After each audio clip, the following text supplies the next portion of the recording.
Hello hi friends, నేను మీ జయసుధని. ఈరోజు recipe వచ్చేసి క్యాబేజ్ ఆలుగడ్డ మెంతం కూర వేసి నేను ఈరోజు కర్రీ అయితే ఈ విధంగా ఇట్లా ప్రిపేర్ చేసినాను. ఇట్లా ప్రిపేర్ చేస్తే ఇట్లా దగ్గరకు వండుకుంటే ఆయిల్లో చాలా బాగా అవుతుంది. ఇది టేస్ట్ చపాతీలోకైనా రైస్లోకైనా బాగుంటుంది. క్యాబేజ్ అంటే ఇష్టపడని వాళ్ళు కూడా మంచిగా తింటారు. నేను చేసిన విధంగా సింపుల్గా నేను చేసిన విధంగా మీరు చేయండి, అందరి ఇంట్లో ఫేవరెట్ అవుతుంది. ఓకేనా ఫ్రెండ్స్, ఇప్పుడు మనము ప్రాసెస్ అయితే స్టార్ట్ చేసుకుందాం. ఈరోజు క్యాబేజ్ ఆలుగడ్డ కర్రీకి నేను స్టవ్ వెలిగించి ఒక గిన్నె పెట్టి 4 స్పూన్స్ ఆయిల్ అయితే పోసి రెడీగా పెట్టుకున్నాను. ఒక ఆనియన్ కూడా కట్ చేసి పెట్టుకున్నాను. ఆయిల్ అయితే హీట్ అయ్యింది. సో మనం ఇప్పుడు ఇవి యాడ్ చేసుకోవాలి. ఆనియన్స్ అయితే మంచిగా రెడ్డిష్ కలర్ దాకా వచ్చేదాకా మనం ఫ్రై అయితే చేసుకోవాలి.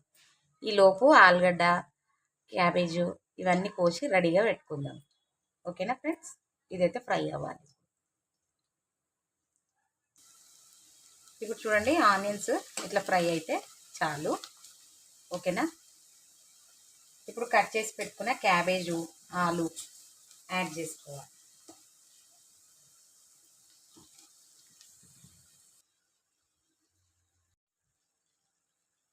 ఇప్పుడు చూడండి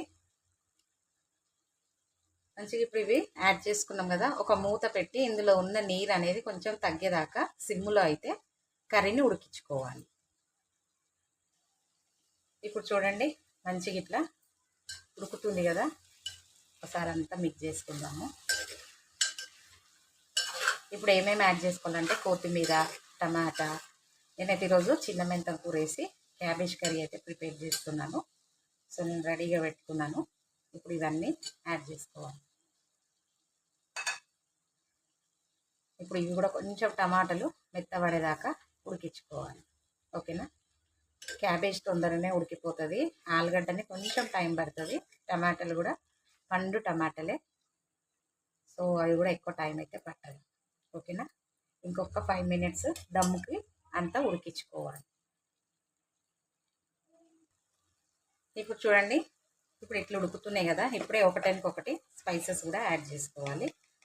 టమాటాలు అన్నీ కొంచెం మెత్తపడ్డాయి కదా, సో అందుకనేసి 1 స్పూన్ పసుపు, సాల్ట్ మీరు మీ టేస్ట్కి తగ్గట్టుగా వేసుకోండి. నేను మా టేస్ట్కి తగ్గట్టుగా వేస్తాను.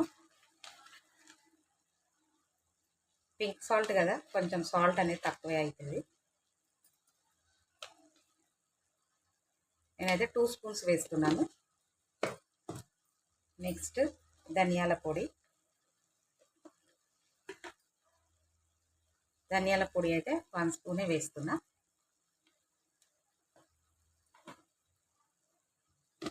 అల్లం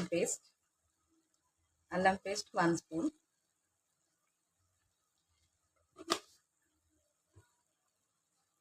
నెక్స్ట్ కారం పొడి కూడా మీరు మీ టేస్ట్కి తగ్గట్టుగా వేసుకోండి. నేను ఇది కూడా 2 స్పూనే వేస్తున్నాను. ఇది కొంచెం కొత్త కారం పొడి, సో స్పైసీ అనేది ఎక్కువ ఉంది అందుకని. ఓకేనా ఫ్రెండ్స్, ఇప్పుడు ఇదంతా ఒక్కసారి మంచిగా మిక్స్ చేసుకొని ఇందులో ఉన్న నీరు అనేది కొంచెం తగ్గేదాకా మళ్ళీ ఉడికించుకోవాలి. ఆ తర్వాత వాటర్ అనేది యాడ్ చేసుకోవాలి. వాటర్ కూడా ఎక్కువ యాడ్ చేయొద్దు ఫ్రెండ్స్, ఇది క్యాబేజ్ కదా, కొంచెం ఆయిల్లో ఉడికిస్తేనే చాలా బాగుంటుంది. వాటర్ అయితే కొంచెం వేసుకోండి, ఎక్కువ అయితే వేసుకోకండి. ఒకవేళ కూర అడుగంటుతుంది అని అనుకుంటే కూడా వాటర్ ఇప్పుడే యాడ్ చేసుకోవచ్చు. నాకు ఇంకా కొంచెము వాటర్ అయితే ఉన్నది, చూడండి. ఇంకొంచెం సేపు అయితే ఫ్రై చేసుకుంటా మూత పెట్టి. ఓకేనా, ఇప్పుడు చూడండి ఆయిల్లో కర్రీ అయితే ఇట్లా ఉడుకుతుంది. స్పైసెస్ అన్నీ మంచిగా యాడ్ అయినాయి.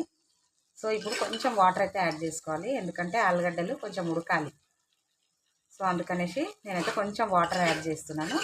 వాటర్ యాడ్ చేసి ఇప్పుడు మూత పెట్టి కర్రీ అయితే మనం కంప్లీట్గా ఉడికించుకోవాలి. ఓకేనా ఫ్రెండ్స్,